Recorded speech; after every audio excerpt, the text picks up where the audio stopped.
네, 오늘은 우리 요한복음 12장 1절에서 19절의 말씀 되겠습니다. 요한복음 12장 1절 19절 저 여러분이 한 절씩 교독하겠습니다. 1절 제가 읽습니다. 6월절 엿새 전에 예수께서 베다니에 가셨다. 그곳은 예수께서 죽은 사람 가운데서 살리신 나사로가 사는 곳이다. 거기서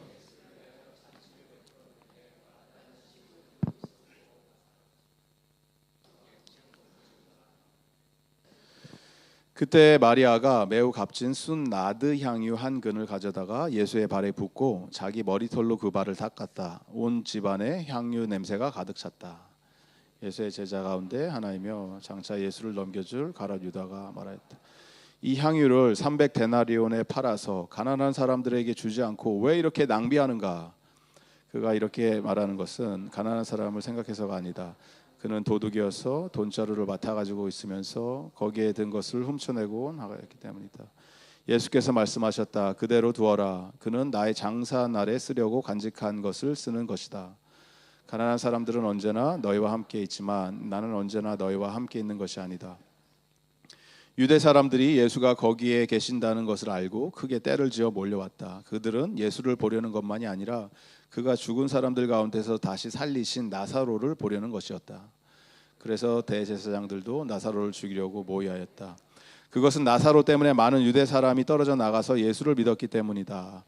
다음 날에는 명절을 지키러 온 많은 무리가 예수께서 예루살렘에 들어오신다는 말을 듣고 종려나무 가지를 꺾어 들고 그분을 맞으러 나가서 호산나 주님의 이름으로 오시는 이에게 복이 있기를 이스라엘 왕에게 복이 있기를 하고 외쳤다. 그것은 이렇게 기록한 성경 말씀과 같았다. 시온에 따라 두려워하지 말아라. 보아라, 내 임금이 어린 나귀를 타고 오신다. 제자들은 처음에는 이 말씀을 깨닫지 못하였으나 예수께서 영광을 받으신 뒤에야 이것이 예수를 두고 기록한 것이며 또 사람들도 그에게 그렇게 대하였다는 것을 회상하였다. 또 예수께서 무덤에서 나사로를 불러내어 죽은 사람들 가운데서 살리실 때에 함께 있던 사람들이 그 일어난 일을 증언하였다. 이렇게 무리가 예수를 맞으러 나온 것은 예수가 이런 표징을 행하셨다는 말을 들었기 때문이다. 함께 읽습니다. 그래서 바리새파 사람들이 서로 말하였다. 이제 다 틀렸소. 보시오, 온 세상이 그를 따라갔소. 아멘. 온 집안에 가득 찬 향유 냄새라는 제목으로 하나님 말씀을 증거합니다. 인간의 오감 중에 눈으로 보고 시각, 청각, 후각 여러 가지 감각이 있죠. 근데 그 오감 중에서 가장 민감한 기관이 후각이라고 합니다. 그래서 익숙한 냄새가 있죠. 우리 삶 속에서 그 냄새를 맡았을 때 우리가 과거를 떠오르는 거예요. 과거에 대한 추억들, 회상들. 이렇게 막 옛날 생각이 나는 냄새들이 있어요. 그래서 이런 현상들을 프루스트 현상이라고 합니다. 프루스트 현상. 이게 어디서 왔냐면 마르셀 프루스트라고 하는 사람이 영국의 작가인데 책을 썼어요. 어떤 책이냐면 잃어버린 시간을 찾아서, 무슨 거 들어본 것 같은 책인데 읽어본 적은 없는 그런 책이죠. 잃어버린 시간을 찾아서 이런 책을 썼대요.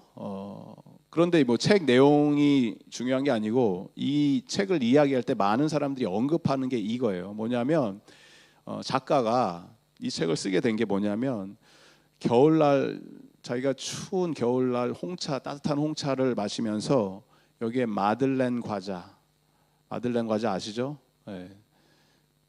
저기 어디서 팔죠? 코스코에 가면은 이만큼 통으로 엄청나게 많이 들어있는 마들렌 과자가 있어요. 한번 드셔보세요. 나중에 카스테라 같은 빵 같은 거. 마들렌 과자를 홍차에 찍어서 한 입 베어 무는 순간 갑자기 플래시백이 되는 거예요. 옛날에 이 향 내가 아는데, 그러면서 옛날에 자기가 고향에서 자기한테 안티가 마들렌 향기가 확 떠오르면서 옛날의 고향의 추억이 펼쳐지면서 그때의 이야기들을 써 나가면서 쓴 게 잃어버린 시간을 찾아서라는 책이다. 그렇게 쓰였다 책이. 그 얘기예요. 실제로 과학적으로 우리 이 향기가 기억과 굉장히 관계가 많은데 우리의 뇌는 여러분이 좋아하던 싫어하던 어떤 냄새를 맡으면 이 냄새에 관련된 기억을 머릿속에다가 각인시킨다라는 거예요. 이 냄새를 맡으면 어떤 감정들이 있잖아요. 반응들이 있잖아요. 이거를 머리에 남게 한다. 그래서 냄새가 후각 신경세포가 머리에 어디에 바로 연관이 되자면 이러한 어떤 우리의 감정을 조절하는 편도체 같은데, 그리고 가장 기억이 오래 남게 하는 해마에 후각 신경이 바로 연결이 돼 있대요. 다른 오감은, 다른 감각 기관은 그렇게 돼 있지 않거든요. 이거는 한번 이제 뭔가 우리가 뭐 만지거나 뭐를 경험하면은 한번 거쳐서 이거를 프로세스한 다음에 이걸 기억을 하든지 어떻게 하는데, 냄새는 그렇게 하는 게 아니고 냄새는 바로 간다라는 거예요. 각인이 돼 버린다는 거예요. 머릿속에 기억이. 그래서 어떤 특정한 냄새를 맡으면은 그때 맡았던 과거의 기억이라던가 그때 일어났던 사건이라던가 특별히 감정과 관련돼서 그때 내가 어떻게 느꼈었다, 이 감정이 떠오른다는 거죠. 오늘 읽으신 이 본문 말씀은요, 세상에서 가장 아름다운 향기에 관한 말씀을 기록하고 있는 요한복음서 12장 말씀을 읽었습니다. 마리아의 향유 옥합에 관한 이야기예요. 오늘 이 말씀을 여러분이 함께 우리가 나누면서 이 그리스도의 아름다운 향기를 맡을 수 있는 은혜가 여러분 삶 속에 임하기를 바랍니다. 그리스도의 향기가 가장 아름다운 향기죠. 죽은 나사로가 부활하고 난 다음에 너무나 기뻤던 나머지 그 누이들이 마르다와 마리아가 또 살아난 나사로가 예수님을 초대해요. 집에 모시는 거죠. 예수님을 위해서 잔치를 벌입니다. 오세요. 여기서 잠깐 멈추시기 바랍니다. 예수님을 위해서 잔치를 열었어요. 저와 여러분은 우리 집 애들을 위해서 생일 잔치를 열죠. 저와 여러분은 우리 집 키우는 강아지를 위해서 강아지 생일 잔치도 열죠. 예수님을 위해서 어떤 것을 하셨습니까? 여러분은 예수님을 위해서 뭘 하셨어요? 그 고민을 한번 해보세요. 나는 예수를 위해서 뭘 했지? 내 인생에서. 죽은 나사로, 마르다, 마리아 부활한 기념으로 예수님을 위해서 잔치를 열었어요. 그리고 거기서 예수님과의 관계가 드러나죠. 마르다와 마리아와 나사로와 예수님과의 관계가, 다 세 남매가 예수님과의 관계가 있는데 이 관계가 다른 형식으로 드러나요. 어떻게 나옵니까? 2절에 보세요. 거기서 예수를 위하여 잔치를 베풀었는데 마르다는 여전히 시중을 들고 있었고 나사로는 식탁에서 예수와 함께 음식을 먹고 있었고, 3절 마리아는 뭐합니까? 마리아는 매우 값진 향수 가져와서 예수님 발에다 부었다. 이 말씀을 보면 우리가 알게 되죠. 사람들은 참 안 변한다. 마르다는 여전히 바쁘다. 여전히 분주하다. 우리가 사는 이 시대는요, 분주함을 격려하는 바쁨, 나는 스케줄이 꽉 차 있다, 나는 바쁘다, 이거를 강조하는 사회에 살고 있어요. 그리고 많이 착각을 해요. 내가 바쁘게 사는 게 잘 사는 거라고, 바쁘게 사는 게 유능한 거라고, 바쁘게 사는 게 사람들이 나를 인정해 주는 거라고 착각을 해요. 바쁘게 사는 건 좋은 게 아니에요. 바쁜 거는 능력이 많은 게 아니에요. 바쁘게 사는 것은 하나님이 기뻐하시는 삶이 아닙니다. 바쁘시지 않길 바랍니다. 여러분들이 저한테 목사님 바쁘신데 죄송하지만 이렇게 접근하실 때가 있거든요. 절대 그렇게 접근 안 하셔. 그렇게 저한테 안 오셔도 돼요. 하나도 안 바빠요, 저는. 하나도 안 바빠요. 언제든지 오시면 돼요, 저한테. 전화하셔도 되고. 네. 분주함은 자랑이 아니에요. 내 능력이 부족하다는 것을 드러내는 거지. 얼마나 일을 못하면 계속 바빠요. 마르다는 계속 분주했죠. 나사로는 예수님과 같이 식탁 교제를 나누면서 예수님 옆에 있었어요. 예수님과 교제 나누는 거 너무 좋은 거죠. 예수님 옆에서 함께 이런저런 얘기 나누고 예수님의 말씀 듣고 너무 좋은 거예요. 그런데 이렇게 예수님하고만 계속 붙어 있고 예수님 옆에서만 계속 교제만 나누고 있으면 나사로가, 그러면 집에 소는 누가 키워요? 누가 일은 해야 될 거 아니에요, 누군가는. 교회에도 그런 사람들이 있어요. 뭐 이렇게 뭐 교회에서 좋은 거 하는 거 있으면 항상 빠지지 않고 참석하고 다 하죠. 근데 일은 하나도 안 하는 사람들.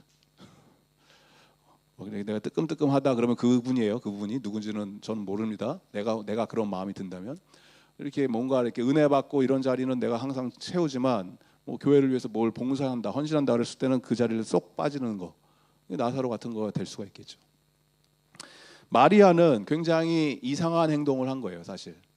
이게 뭐 이걸 우리가 은혜다, 뭐 믿음이다 이렇게 포장은 하지만 사실 굉장히 돌발 행동을 한 거예요. 이상한 행동이에요. 특별한 행동을, 돌출 행동을 한 거예요. 그러면 이렇게 하면은 이 뒷수습은 누가 할 거예요? 어떻게 할 거예요? 지금 와서 유리를 깬 거거든요. 유리 깬 거, 유리 누가 치워야, 또 마르다가 또 와서 치웠겠죠. 그런 거예요. 그러니까 여러분이 나와 주님과의 관계를 생각해 보시라는 거예요. 나는 지금 어떤 부류로, 어떤 형태로, 어떤 상황에서 예수님과 교제를 나누고 있을까? 누군가는 주님을 위해서 정말 열심을 다해서 최선을 다해서 동분서주하면서 뛰어다니는 사람이 될 수도 있어요. 마르다처럼. 또 누군가는 예수님과 교제 나누는 게 인생에서 제일 중요해서 예수님 옆에 있기만을 원하는 분일 수도 있어요. 또 누군가는 예수님을 위해서 내 인생의 전부를 다 드립니다. 다 예수님께 다 내어드리는 인생이 될 수도 있어요. 각자의 상황에 따라서 여러분의 믿음의 형편과 상황이 다 다르죠. 그런데 여러분 여기서 이거를 진단을 좀 하시길 바래요. 내 영적인 상황을, 나는 지금 어떤 형편에 있나. 만약에 내가 예수님과의 관계에 있어서 영적인 게으름, 나태함, 믿음이 내가 성장하는 게 아니고 도태하고 있다라고 한다면 여러분에겐 마르다의 열심이 필요합니다. 성도는요, 거룩을 위해서, 영적인 성장을 위해서 영적인 애씀과 열심과 그러한 노력이 있어야 돼요. 그게 성화의 과정이에요. 물론 내가 하는 게 아니에요. 하나님이 그 마음을 주셔야 되고 성령님이 그렇게 이끌어 가십니다. 하지만 그러한 디자이어가 있어야 된다는 거예요. 뭐 이 정도 내가 신앙생활을 하면 됐지, 이 정도로 익숙하면 됐지가 아니고, 어제 내가 예수를 믿었던 것보다 오늘 더 하나님, 나 오늘 더 예수님을 알아가기 원합니다, 더 닮아가길 원합니다 라고 하는 그러한 영적인 열심이 있으시기를 축복드립니다. 이게 필요하다는 거예요, 우리 인간에게. 그래서 요즘 주님과의 관계가 내가 어떤가 진단을 하시면서 만약에 많이 떨어져 있다 예수님한테, 그러면 나사로처럼 예수님 옆에 가서 딱 붙으시기 바랍니다. 그 이야기는 뭐예요? 하나님의 예수님의 말씀이 선포되고 증거되는 그 현장을 사모해야겠죠. 그런 데가 어디가 있겠어요? 예배의 현장, 말씀이 증거되는 곳, 말씀에 가까이 갈 수 있는 그러한 나의 매일의 삶의 습관들, 큐티하는 삶, 말씀 묵상하는 삶, 기도의 자리, 이런 걸 위해서 여러분이 애쓰시기 바랍니다. 저절로 되지 않아요. 누가 시켜서 할 수 있는 게 아니에요. 내가 해야 돼요. 그럴 때 내 믿음이 더 성장하게 된다라는 거예요.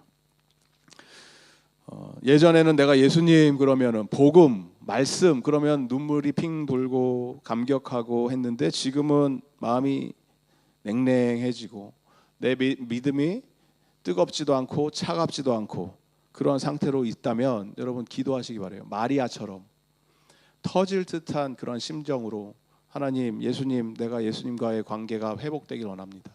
주님을 사모합니다. 그런 고백이 있기를 바랍니다. 이 진지한 고민이 있어야 된다는 거예요. 교회를 왔다 갔다 하는 것, 출석하는 것은 예수님을 섬기는 게 아니에요. 그냥 교회 생활 하시는 거죠. 여러분이 하나님을 사랑합니다 이런 고백이 있고 예수님을 섬기기 원합니다라는 마음이 진실된 마음이라면, 이 마음은 어떻게 드러나냐면 반드시 영혼에 대한 사랑으로 고백이 되고 거기서 출발이 돼요. 무슨 얘기냐면, 내가 하나님을 사랑합니다 라고 하면요, 그 결과는 반드시 베네핏이 이웃 사랑으로 나온다라는 거예요. 하나님 사랑은 곧 이웃 사랑이에요. 내 주변에 있는 형제 자매들의 니즈들, 필요들이 내 눈에 들어오기 시작하죠. 하나님을 내가 사랑하면 사랑할수록 그들의 어려움과 아픔과 형편들이 보인다라는 거예요. 그리고 내가 할 수 있는 선에서 나는 그들을 섬길 수 있는 그 자리로 나가게 된다. 이게 하나님 사랑을, 이웃 사랑을 통해서 실천한다.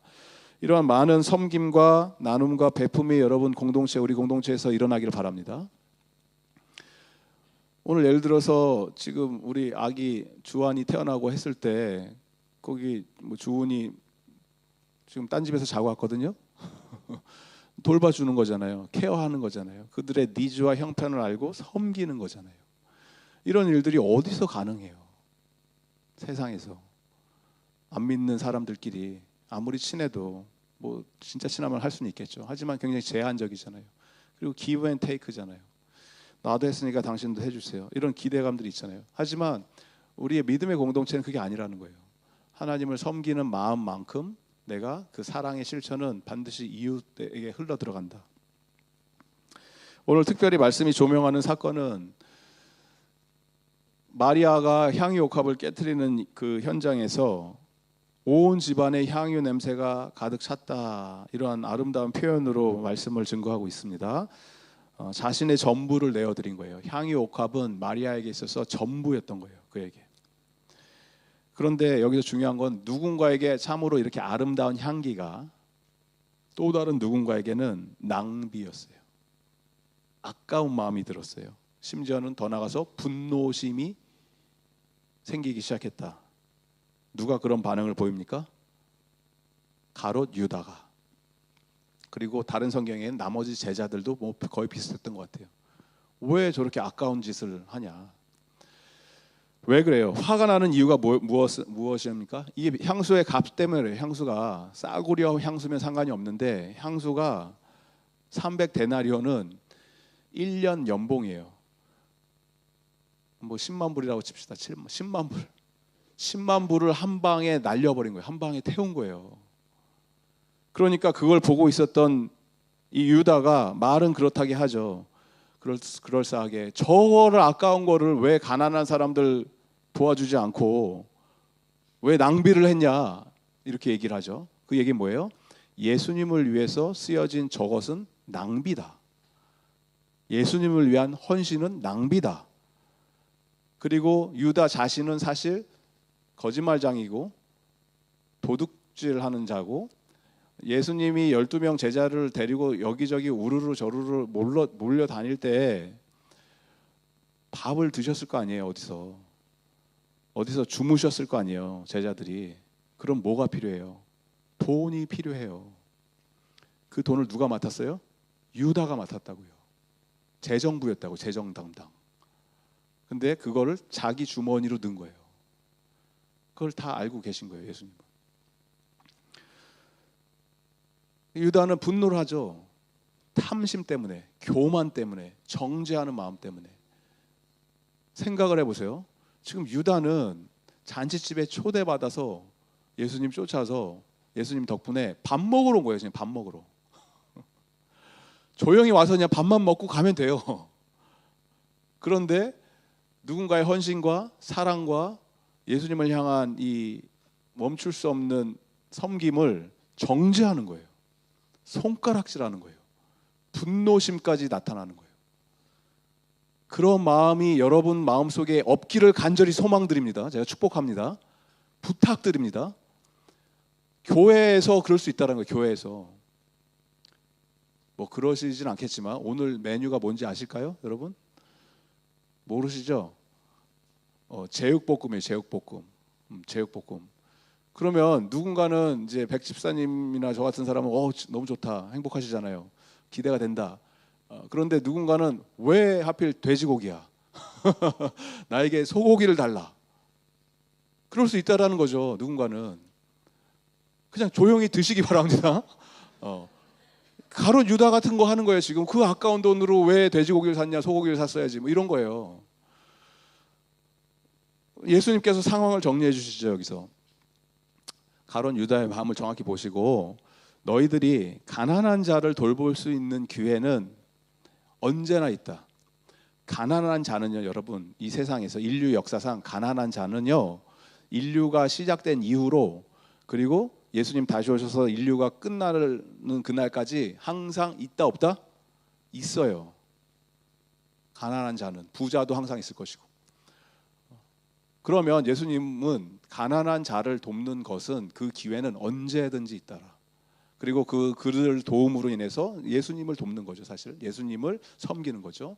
그 얘기를 하시는 거예요. 하지만 예수님이 여기서 말씀하시는 것은 그렇지만 내가 이 땅 가운데 육신으로 이런 모습으로 있는 시간은 제한적이다. 얼마 남지 않았다. 이제 조금 있으면 십자가에서 돌아가시잖아요. 그 말씀을 하시는 거예요. 네. 너희들이 나를 섬길 수 있는 시간, 예수님을 섬길 수 있는 그 시간과 능력과 에너지와 물질과 이런 것들은 여러분의 인생 가운데서도 영원히 있지 않습니다. 우리가 예수님을 섬긴다고 했을 때 나중에 뭐 형편이 되면 섬기죠. 나중에 시간이 나면 선교 가죠. 나중에 뭐 어느 정도 내 삶이 안정적이 되면은 뭐 교회 봉사할게요. 그런 시간은 오지 않아요. 지금 하지 않으면 아무 일도 일어나지 않아요. 예수님을 섬길 수 있는 시간이 한정적이라고요. 우리 인생이. 나이 들고 기운 빠지고 힘 빠지면 선교 가고 싶어도 못 가잖아요. 돈은 있고 뭐 시간도 남는데. 그런 거예요. 젊을 때는 돈이 없으니까 헌금 이런 거 못 하지만 시간 남아도니까 내가 교회를 위해서 뭐 헌신하겠습니다, 봉사하겠습니다. 뭐 마음껏 할 수 있잖아. 할 수 있는 거. 나에게 하나님이 꾀꼬리 같은 목소리를 주셔서 내가 찬양팀 섬기겠습니다. 그 꾀꼬리 같은 목소리는 이제 한 40, 50 되면 이제 권사님 목소리로 바뀌잖아요. 이렇게 되잖아요. 시간이 정해져 있다고요. 여러분이 섬길 수 있는 시간이. 물질도 하나님이 훅 가져가면 끝이에요. 그걸로. 그때 내가 더 섬기기를, 더 내가 헌신했었어야 되는데. 그래서 하나님이 나의 기회를 주셨을 때 내가 섬기는 것들이 주님을 위해서 누군가가 봤을 때는 왜 낭비를 하냐 이렇게 보일 수도 있죠. 그런데 이게 하나님 입장에서는 거룩한 낭비예요. 그리고 그것은 아름다운 향기가 돼서 퍼져나갑니다. 이 향기가 퍼져나가기 시작하니까 사람들이 이제 예수님께 또 몰려오기 시작하죠. 나사로가 살아난 거 보기도 원했고 나사로의 집에 우르르 몰려왔고 그 소문이 베사니에서 가까운 예루살렘까지 다 전파가 돼서 명절을 지키기 위해서 사람들이 전국에서 몰려듭니다. 예루살렘으로. 그리고 올 때마다 이 사람들이 하는 얘기는 그거예요. 너 예수 얘기 들었어? 예수라는 자가 이런 얘기, 이런 기적, 저런 기적, 죽은 사람도 살렸대 라고 하는 순간 어떤 일이 발생합니까? 예수님이 오신다. 여기서 오는 거예요. 예수님이 나귀를 타고 오고 계시는 거예요. 그러니까 사람들이 우르르르 몰려가기 시작하는 거죠. 예수님, 예수님, 저분이 예수야 하면서 군중들이 몰리기 시작한 거예요. 예루살렘이라고 하는 큰 도시에. 큰 환영을 받으면서 예수님이 이제 입성을 하니까 사람들이 뭐라고 합니까? 호산나. 이 얘기는 save now 이런 뜻이거든요. 지금 당장 구해 주세요. 호세야 아시죠? 호세아가 God saves 이런 뜻이고 여호수아 하나님이 구원하신다 이런 이름이 뜻이거든요. 그래서 나는 히브리어로 now라는 뜻이에요. now, particle, now. 그래서 호산나 그러면 지금 save 해주세요. 지금 구해주세요. 이스라엘의 왕이 오신다. 만세. 이렇게 사람들이 환호성을 하니까 누가 불안해합니까? 기득권층들, 힘이 있는 자들, 그때 당시에 권력이 있었던 바리새인들이 이제 다 끝났다. 정치인이죠, 정치인들. 이제 모든 표가 예수한테 갔다. 우리는 안 되겠네. 그러면서 낙심을 해요. 절망을 해요. 19절의 말씀이죠. 바리새파 사람들이 서로 말하였다. 이제 다 틀렸다. 봐라, 온 세상이 예수를 따라간다. 온 세상이 예수님을 섬기고 사랑하고 열광하는 모습을 보면 바리새인들이 절망에 사로잡히는 것이 아니고 궁금해했었어야죠. 자기들도 왜 그럴까 도대체 예수가 뭐길래. 여러분 인생에서 내가 계획하고 꿈꾸고 원하는 대로 되지 않을 때가 많잖아요. 되나요? 여러분 내가 뭔가 계획하고 꿈꾸고 원하면 그렇게 이루어져요? 모든 게 다? 때로는 뭐 거의 대부분 안 이루어질 때가 많죠. 내가 원하는 게 안 될 때가 많다라는 거예요. 그러면 내가 인생에서 내가 원했던 것들, 내가 하나님을 모르는 상태에서, 무시한 상태에서 그냥 단지 내 뜻대로, 내 욕망대로, 내 마음대로, 내 느낌대로 내가 감각적으로 원하는 것들, 이루기 원했던 것들이 다 이루어졌다고 한다면, 만약에 여러분의 인생 가운데, 아니면은 제 인생 가운데 그게 이루어졌다고 한다면 저는 여기 안 있죠. 제가 왜 여기 있겠어요? 멜번 한인장로교회. 제가 원하고 꿈꾸고 바라는 거를 하고 있다면 지금 어디서 스포츠카 타고 돌아다니고 있겠죠. 할리 데이비슨이나 자유로운 영혼처럼. 여러분, 인생에서 내가 원하는 대로, 꿈꾸는 대로, 계획한 대로 안 되는 게 하나님의 큰 선물임을 깨달으시기 바랍니다. 그것보다 값진 은혜는 없어요. 내 사업이 망하더라도, 내가 직장에서 쫓겨나더라도, 시험에서 페일하더라도 하나님 없이 내가 계획하고 뜻한 거라면 안 되는 게 은혜라고요. 내 눈에는 실패한 것처럼 보이고 상황이 안 좋다 이렇게 보이더라도 여러분 반드시 기억하시기 바랍니다. 그 순간 하나님께서는 여전히 여러분의 인생에서 작업 들어가셔서 여전히 일하고 계시고, 여전히 주님의 뜻을 이루고 계셨고, 여전히 여러분을 생명을 다해서 붙들고 사랑하고 계셨습니다. 그 하나님을 여러분이 진심을 다해서 만나시고 사랑하시고 하나님의 뜻대로 계획대로 살기로 결심하고 다짐하고 그렇게 살아낼 수 있는 저와 여러분 되기를 축복합니다. 바리새인들과 대제사장들 무리들이 예수님이 이렇게 하는 거 보고, 군중들이 환영하는 모습을 보고 그들도 뭔가 스스로를 돌아보고 깨닫고 예수님에 대해 진정 고민이 있었어야 될 거 아니에요. 저 사람들은 도대체 왜 저럴까? 말씀의 전문가라면서요, 그들이. 그러면 말씀의 조명으로 하나님, 예수님의 그 메시아의 오심을 그들이 바라보고 신뢰하고 기다렸어야 될 거 아니에요. 무엇 때문에 저 예수라고 하는 자의 존재가, 저분의 영향력이 마치 아름다운 향기가 이 세상에 퍼져나가면은 도저히 감당할 수 없을 정도로 퍼져나가는 것처럼 그 부인할 수 없는 현실은 뭔가 도대체, 이런 고민이 있어야 될 거 아니에요. 자기 인생에서. 지금도 여전히 마찬가지예요, 여러분. 이 세상에서 이 예수라고 하는 자의 영향력은요, 여러분이 뭐 인정을 하든 인정을 하지 않던, 싫던 좋던, 전 세계 지금 퍼져나가고 있어요. 예수 그리스도의 영향력은. 이란하고 이라크하고 지금 뭐 싸우는, 뭐 미사일 쏜다 안 쏜다 뭐 어쩌는 좀 하잖아요. 지금 이란에서 엄청난 부흥이 일어나고 있어요. 아세요? 이란 사람들이 예수의 이름을 부르짖고 있다고요. 하나님은 그렇게 일하고 계신다고요, 지금도.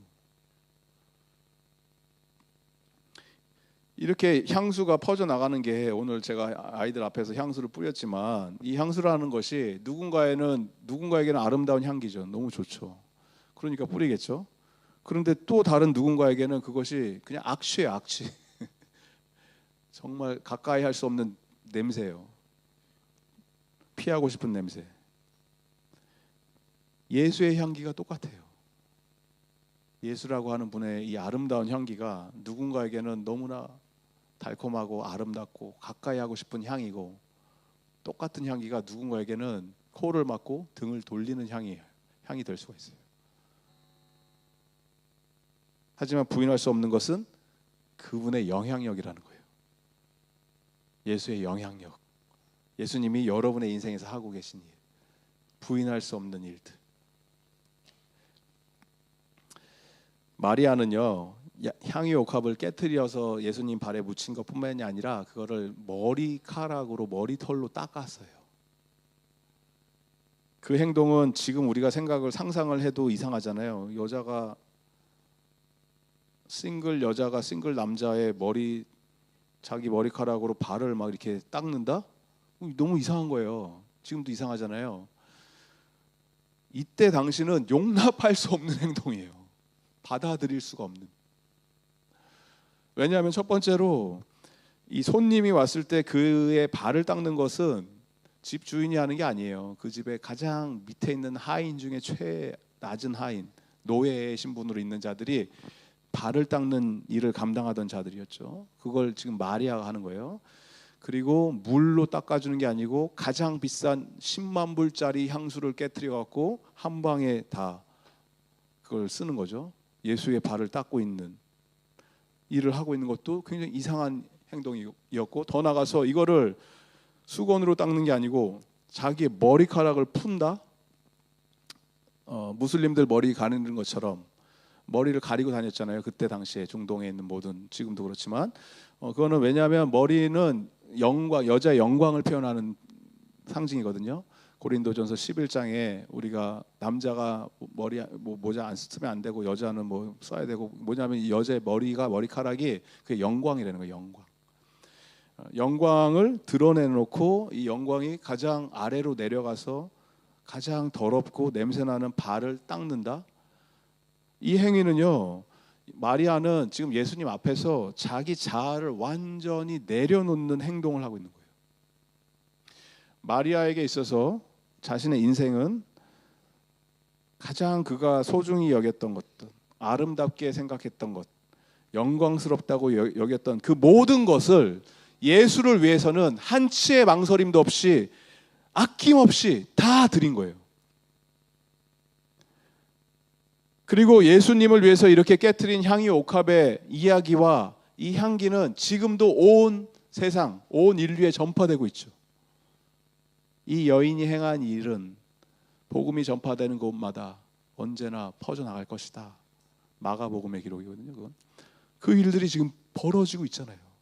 오늘도 복음이 선포되는 곳에 우리가 예수를 섬긴다는 것이 무엇인지, 예수님이 우리를 사랑하시고 그 사랑에 대한 반응이 무엇인지, 이걸 오늘 말씀을 통해서 이 여인의 행동이 오늘도 증거되고 있다는 거예요.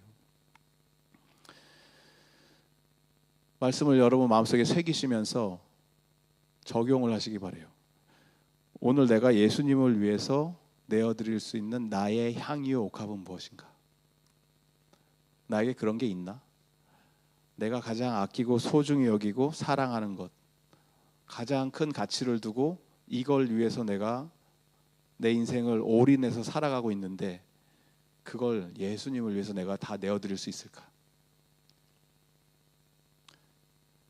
나의 전부를 내어드려도 아깝지 않은 이유는요, 내가 열심을 다해서 예수님을 섬기겠습니다, 이 열심으로 될 수 있는 게 아니에요. 그런 수준으로. 그렇게 될 수 있는 유일한 길은 여러분이 예수 그리스도의 영광을 체험하시기 바랍니다. 그 아름다움에 반하시기 바랍니다. 그러면 시키지 않아도 그 아름다움과 그 영광에 내가 반응해서 나에게 가장 소중한 것을 아낌없이 주님께 내어드릴 수 있는 그런 우리 사랑하는 KBCM의 모든 성도님들 되기를 주의 이름으로